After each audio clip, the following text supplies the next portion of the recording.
Welcome, welcome, welcome. The Perched Poetry Literary Aviary is about to give wings to Sonnet 83 by William Shakespeare. Let's get a bird's eye view of this classic.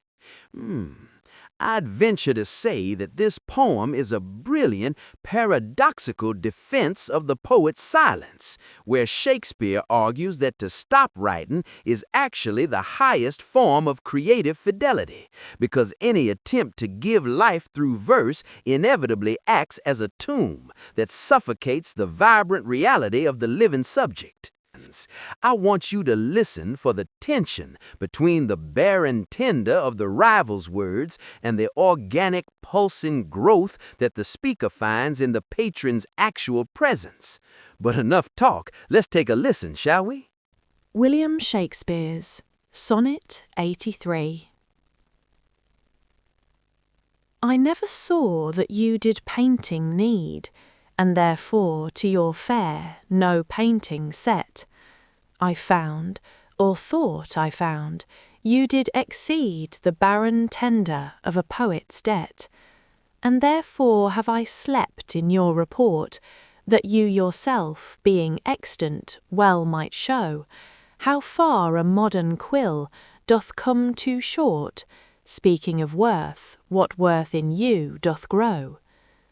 This silence for my sin you did impute, which shall be most my glory, being dumb. For I impair not beauty, being mute, when others would give life and bring a tomb. There lives more life in one of your fair eyes, than both your poets can in praise devise. The precision in her cadence is extraordinary. Lady Shrike doesn't miss a single beat. Now, the turn reveals itself when the speaker takes the patron's accusation of silence and flips it, turning what looked like a sin of neglect into a glory of preservation. You ought to go back and listen for that haunting contrast in the third quatrain, where the act of being mute is presented as a mercy, sparing the patron's beauty from the impairing touch of those who try too hard to immortalize it.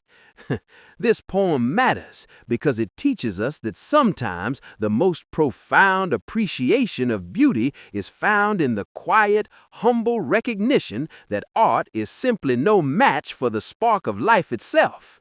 You really should go back and take at least one more listen to fully appreciate this classic. But either way, it's been a real pleasure pondering these lines with you. Thank y'all very much for joining us, and always remember, These words took wing because of an educator's little friends. Join the flock by helping us feed the birds, finding our books on Amazon, or using one of our classroom apps. All the links are in the description. Happy reading and keep soaring.